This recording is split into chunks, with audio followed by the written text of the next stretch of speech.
19. Black actors that live like they are poor. One walked away from $50 million to buy a farmhouse in a town of 3,700 people. One is a billionaire who still slept better after quietly paying off strangers' grocery bills.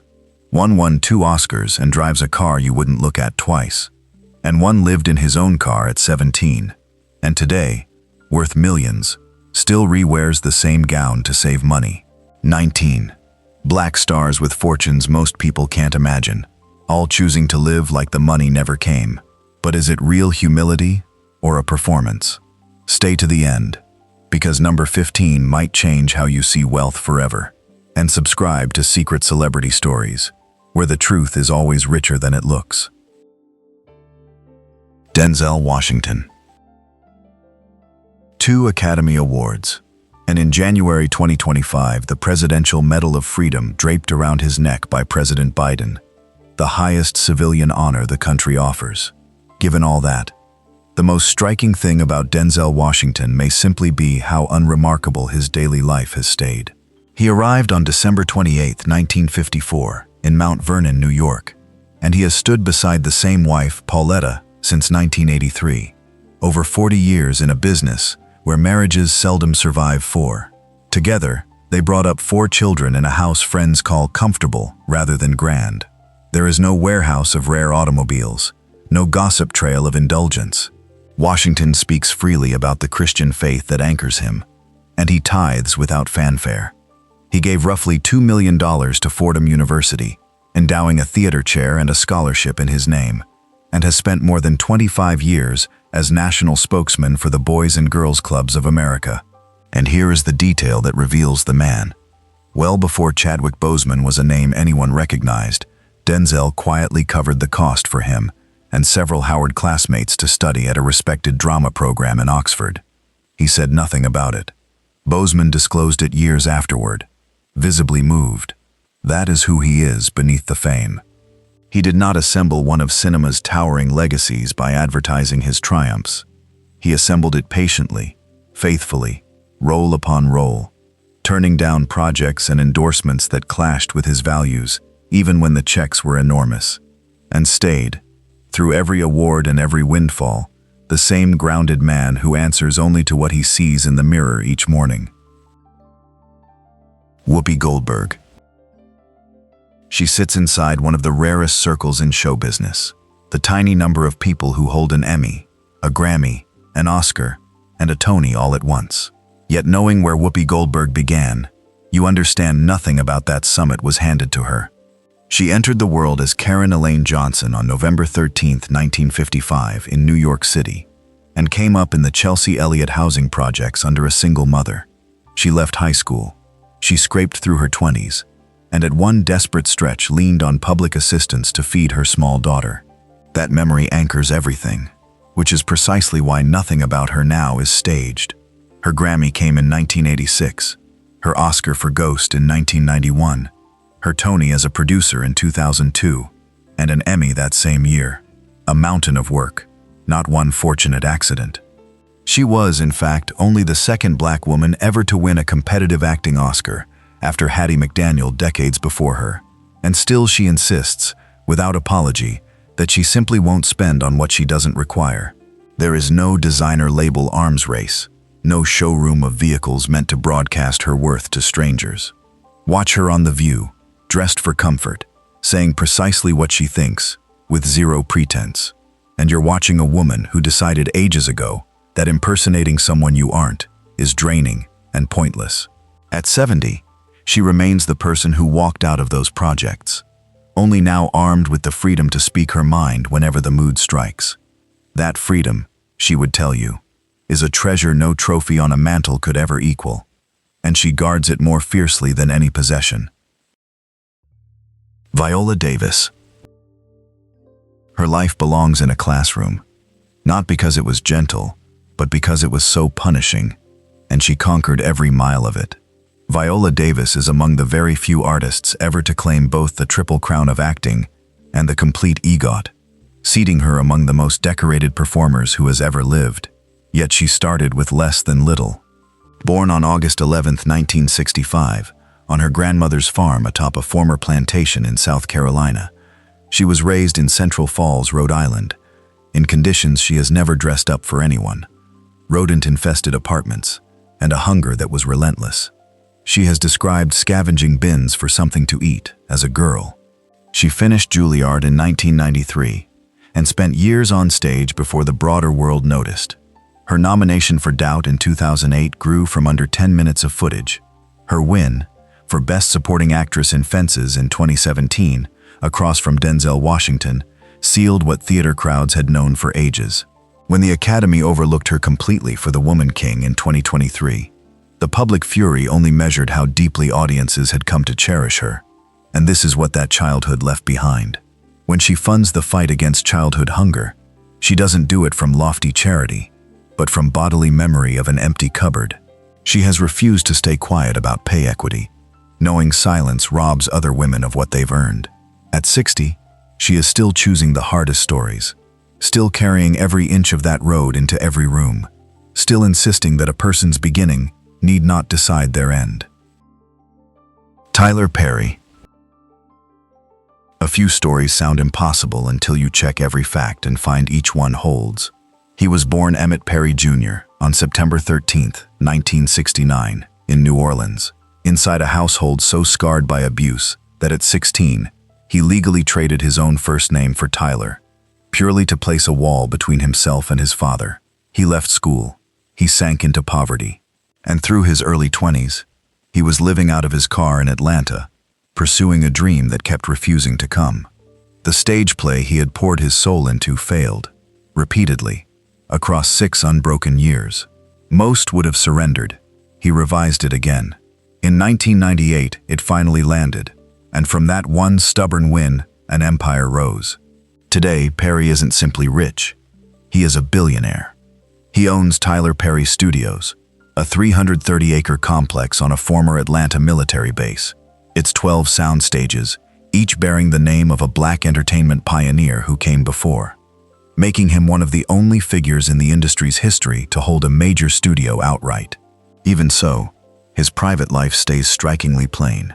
He doesn't pursue the yachts and roaring supercars. His drive pours into constructing things meant to last. During the pandemic, he quietly settled the grocery tabs of hundreds of shoppers across Atlanta stores, covered pharmacy costs for elderly customers, and gave millions to food banks, never once pausing for a headline. He speaks of generational wealth not as a slogan, but as a sworn duty. The man who once slept in a parking lot now ensures no child in his keeping will ever taste that fear. Idris Elba. Long before the world named him one of its most magnetic leading men, he was a Hackney boy lugging his uncle's DJ gear from one wedding to the next, just to pocket a few pounds. Idris Elba came into the world on September 6, 1972, in that East London borough, the only child of a Sierra Leonean father on the Ford assembly line and a Ghanaian mother, working class in the plainest sense, where each shift mattered. He has been candid about the lean seasons, selling cannabis to scrape by, pulling overnight hours at a tire shop while auditioning after dawn. He earned his place at the National Youth Music Theatre only because a charity, the Prince's Trust, handed him a £1,500 grant he couldn't otherwise raise. He crossed to America in the late 1990s with around $3,000, and for a spell he slept in a van. Then The Wire arrived, and his stringer bell, a kingpin studying economics between crimes, became one of the most admired turns in television's history. Films carrying his name have now earned beyond $9.8 billion worldwide, seating him among the 20 highest-grossing living actors. And in the 2026 New Year honors, King Charles III knighted him for his service to young people, Sir Idris Elba. Yet by every account, he has never drifted from his origins. He goes back to Hackney. He pours effort into young people through his foundation and into communities across Africa through United Nations work. The tire shop lies far behind him, but the code it stamped on him has never once loosened its hold. Chadwick Boseman. Certain names here chose a plain life. Chadwick Boseman endured one beneath a weight scarcely anyone grasped until far too late. On August 28, 2020, colon cancer took him at only 43, and just then, the world discovered he had been quietly diagnosed back in 2016. Across the 4 years between, he shot Black Panther, 2 Avengers films, Da 5 Bloods, and Ma Rainey's Black Bottom, weathering surgeries and chemotherapy no one on those sets knew of. Black Panther alone earned $1.347 billion in 2018 and grew into something greater than cinema, giving countless children a hero who mirrored them at last. He was born on November 29, 1976, in Anderson, South Carolina, and studied at Howard, where a young Denzel Washington quietly financed his summer in Oxford. And with fame and money flooding in through those final years, Boseman bought no mansion and gathered no cars. He slipped into hospitals to sit with sick children, without cameras, without a word to the press. He picked roles to honor Black history, rather than merely stack his own credits. He spent his strength, which, unknown to everyone, was so cruelly limited, on the work and on other people, never on himself. When he died, the world realized it had been losing him in plain sight and never sensed it. That composure, that refusal to turn either his pain or his fortune into a show, was a closing act of grace. He did not carry himself like a man who owned everything. He carried himself like a man who understood, more clearly than most ever will, precisely what was worth owning. Forrest Whitaker. In 2007, he vanished so utterly into the Ugandan dictator Idi Amin in The Last King of Scotland that viewers forgot a performance was underway at all, and the Academy handed him Best Actor. With that trophy, he became merely the 4th African-American man ever to win the category, after Sidney Poitier, Denzel Washington, and Jamie Foxx. Forrest Whitaker was born on July 15, 1961, in Longview, Texas, and raised in South Central Los Angeles. He first reached college on a football scholarship, but a back injury bent his path, and he trained as an operatic tenor at the University of Southern California before realizing acting was his real vocation. From his 1982 debut in Fast Times at Ridgemont High, through Bird, Ghost Dog, and Black Panther, he built a body of work marked by fearless variety. But the truest gauge of the man sits entirely off the screen. His deepest devotion is the Whitaker Peace and Development Initiative, a humanitarian body serving young people in some of the most war-torn corners of the earth. He does not merely mail donations from afar. He journeys to these places himself, sits with the people, and serves as a UNESCO special envoy, carrying the work onto the global stage. Those who labor beside him report the same thing repeatedly, a tenderness his fame has never bruised or altered. In a trade that so often hardens its people, he only grew softer, more giving. That pairing of towering craft with unforced humility, held steady across more than 40 years, is a richness no ledger could ever tally, and it may be the part of him that outlasts the roles. Mahershala Ali. He wrote history as the first Muslim performer ever to claim an Academy Award, and then, astonishingly, secured a second only 2 years on.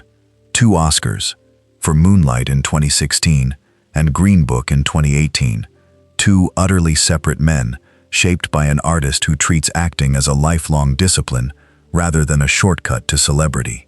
Mahershala Ali was born on February 16, 1974 in Oakland, California, and raised nearby in Hayward by his mother, an ordained Baptist minister.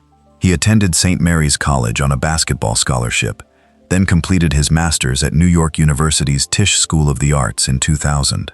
His early years crawled through television before House of Cards began drawing real notice from those who study supporting turns closely. During graduate school, he embraced the Ahmadiyya Muslim faith, and that faith is no passing footnote. It organizes how he speaks of his work and his obligations to others. He seldom airs his private life. He keeps no booming social media presence. He assembles no elaborate star brand at the margins of his fame. He merely makes films and raises his daughter beside his wife, the musician Amatus Sami Karim, whom he wed in 2013. His net worth is reckoned near $14 million, restrained for a 2-time Oscar winner whose films have grossed past $3.3 billion. That gulf between what he could parade and the quiet life he selects instead is entirely intentional. Mahershala Ali grasps that the craft itself is the prize. Everything beyond it, as far as he's concerned, is noise he would sooner live without. And his calm consistency is exactly why the industry keeps trusting him with its weightiest roles. Dave Chappelle. In 2005, he stunned the whole of his industry. He abandoned a $50 million deal with Comedy Central, one of the era's largest, packed up, and settled in Yellow Springs, Ohio, a hushed town of roughly 3,700 souls. No press conference, no dramatic farewell, only a man choosing his own peace over a fortune, and never glancing back with regret. Dave Chappelle was born on August 24, 1973, in Washington, D.C. In Yellow Springs, he bought a 39-acre farm on Grinnell Road for $309,000, a figure that in Los Angeles might scarcely secure a parking space. Yet here, delivered nearly 40 acres, and something the industry almost never grants: authentic anonymity. Neighbors know him as a regular at the coffee shop, chatting like anyone else, drifting through the village with no entourage and no bodyguards. Just Dave. But do not confuse his simple existence with idleness. Through his holding company, he has quietly acquired around 20 properties across the county, invested in the town's storefronts, converted an old fire station into a comedy club, and lately funded the restoration of an 1872 schoolhouse to give the local public radio station a lasting home. His net worth rests near $70 million, every cent built on his own terms through specials and touring, never once at the expense of his voice. Chappelle didn't fall into ruin when he left the money behind. He grew richer in every sense that counts. He simply concluded that being greeted as a neighbor outweighs being gawked at as a star, and 2 decades on, he has proven he meant every word. Angela Bassett. For over 4 decades, she has summoned some of history's most formidable women to the screen. Tina Turner, in What's Love Got to Do With It, in 1993, which drew an Oscar nomination and a Golden Globe. Betty Shabazz, Rosa Parks, Queen Ramonda in the Black Panther films. These were never disposable parts. They were real people who bore tremendous weight, and Bassett honored each with a precision only decades of serious labor can produce. She was born on August 16, 1958, in New York City, and raised in St. Petersburg, Florida, by a single mother. She earned her way to Yale on scholarship, finishing both her undergraduate degree and, in 1983, her master's from the Yale School of Drama. There she met Courtney B. Vance, whom she married in 1997, nearly 30 years and a set of twins later. Their marriage stands as quiet evidence that enduring love can survive even that world. Where her bond with money shows clearest is her stance on fair pay, particularly for Black women past 40, who shoulder a double prejudice. She has stepped away from roles that shortchanged her, understanding that every discount she accepts lowers the floor for those who follow. Her celebrated physical discipline mirrors a philosophy she applies to all of it.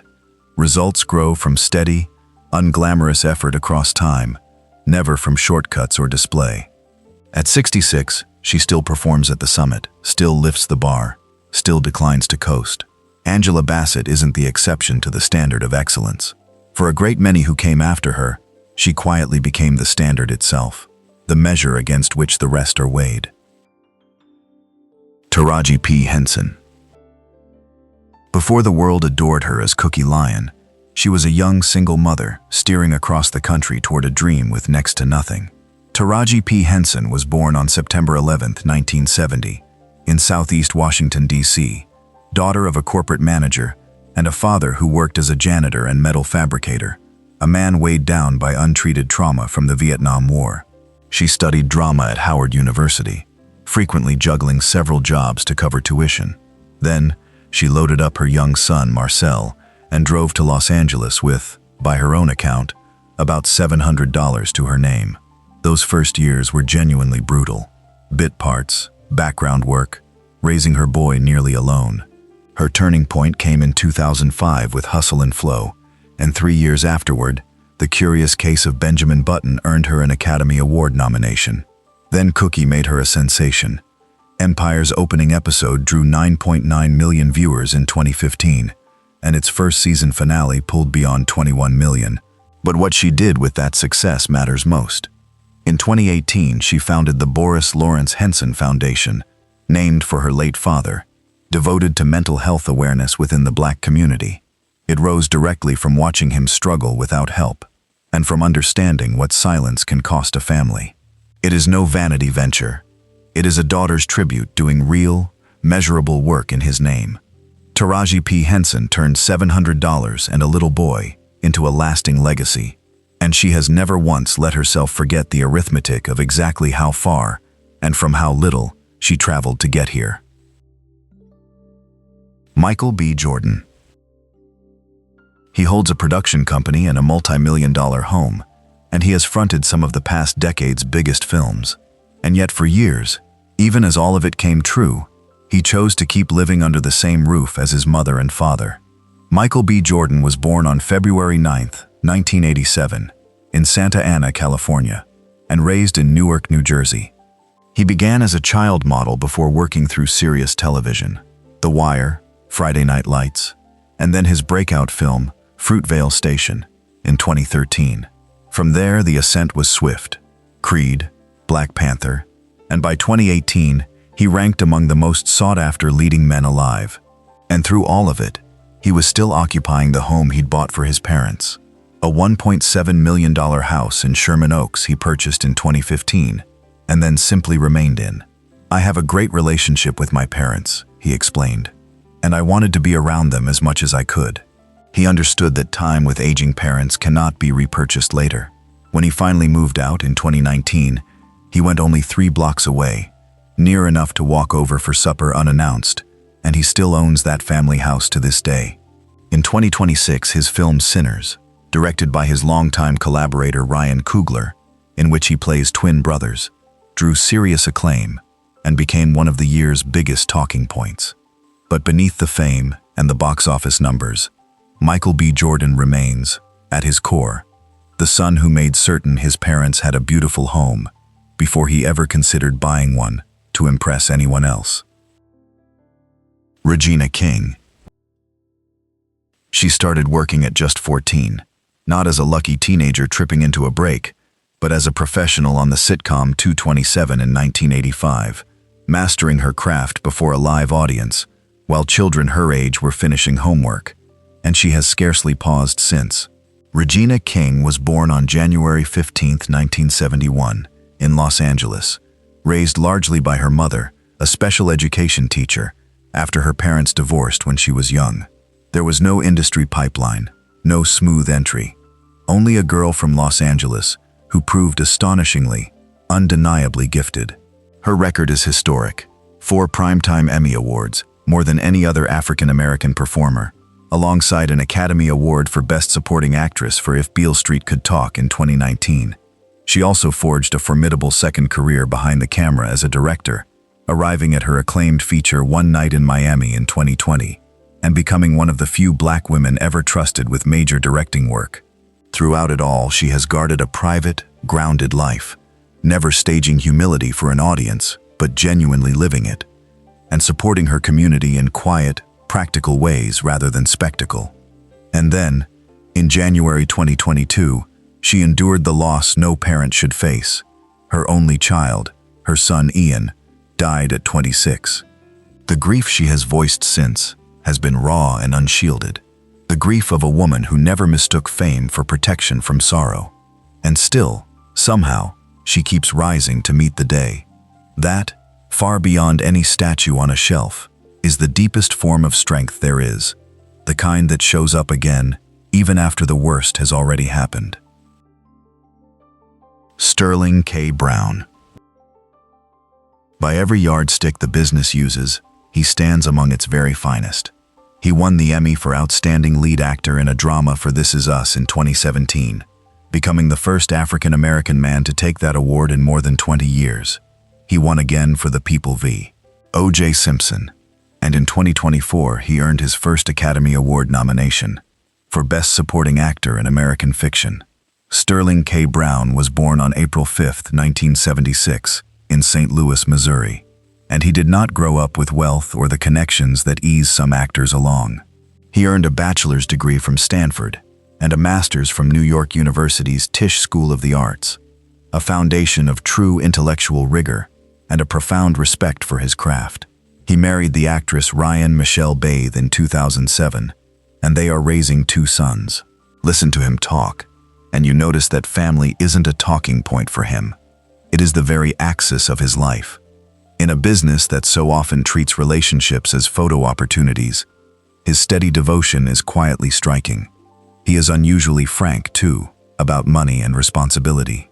Because he grew up without a financial cushion, because he knows exactly what uncertainty feels like, he saves, he invests, and he plans carefully for the long stretches between projects, rather than assuming the work will keep flowing forever. He directs his platform toward education and Black communities as a standing commitment, not a press release. At 49, arguably at the peak of his gifts, he stays grounded enough to withstand whatever arrives, never once losing the thread of who he truly is. Daniel Kaluuya. He came up in public housing on a council estate in Camden, North London, raised by his Ugandan mother, alongside an older sister, while his father lived far off in Malawi. He wrote his first play at 9. As a teenager, he was performing improvised comedy and already contributing scripts to the hit British series Skins, credited not as an extra, but as a genuine writer. Daniel Kaluuya was born on February 24, 1989. He first caught Hollywood's eye not through a polished audition, but because the director Jordan Peele happened to watch his work in an episode of Black Mirror and recognized something rare. Peele cast him to lead Get Out, a film made for just $4.5 million that went on to gross over $255 million worldwide and become one of the decade's most significant American pictures. The Best Actor nomination that followed made Kaluuya the first Black British man ever to receive it, and 4 years later he won Best Supporting Actor for his ferocious Fred Hampton in Judas and the Black Messiah. What separates him from so many who find fame early is that his roots never turned ornamental. He returns home to London. He holds on to the friends he had before any of the awards. He co-directed his first feature in 2023, and his production company already backs the work of emerging Black filmmakers. A structural investment, not a symbol. In October 2024, his Get Out character was even cast in bronze on London's Leicester Square film trail, standing among Paddington and Harry Potter, chosen by public vote. At 37, Daniel Kaluuya is not a star ascending. He has already arrived. Octavia Spencer. She was 41 when she finally claimed the Academy Award for Best Supporting Actress for The Help in 2012. 41, in a trade that so often discards women well before that age. By then, she had logged more than a decade of small roles, background work, and character parts, waiting for a moment many assured her would never come. And when it arrived, she did not turn into someone else. Octavia Spencer was born on May 25, 1970, in Montgomery, Alabama, one of 7 children. Her mother worked as a maid, and her father died when she was 13. She studied at Auburn University, then drove herself to Hollywood with no connections and no cushion, landing her first film role in A Time to Kill in 1996.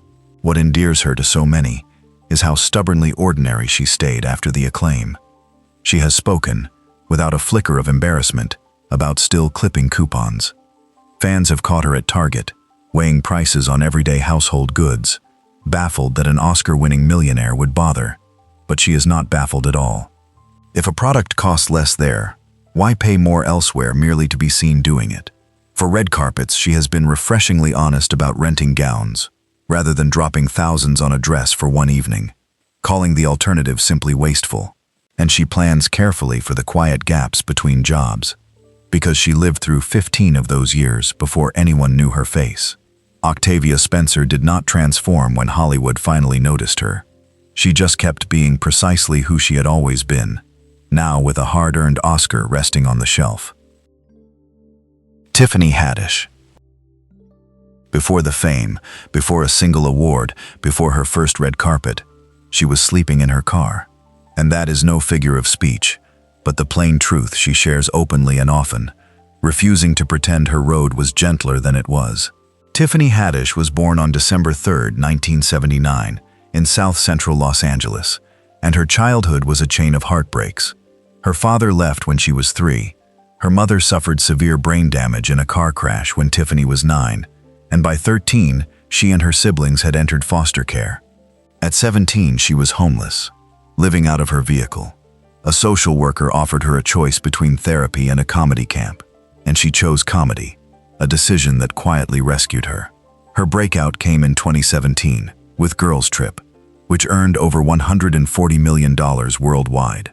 Yet despite giving what many judged its funniest performance, she was paid only around $80,000, a figure she discusses without bitterness, as the cost of a door finally opening. That same year, she became the first Black woman to host Saturday Night Live on her own, and in 2019 she won a Grammy, only the second Black woman to take one for a comedy album, after Whoopi Goldberg. And still she lives like someone who recalls precisely what nothing feels like. She has famously reworn her $4,000 Alexander McQueen gown time and again, set on extracting every dollar of its worth. She shops discount stores and drives sensible cars. Because once you have lived inside a car, every roof overhead feels like a blessing worth clutching. Anthony Mackie. He trained at Juilliard, among the most exacting acting schools anywhere, graduating in 2001, and won an Obie Award the following year. That same year, audiences met him as Papa Doc, the rival to Eminem's character in 8 Mile. From there, his career rose steadily.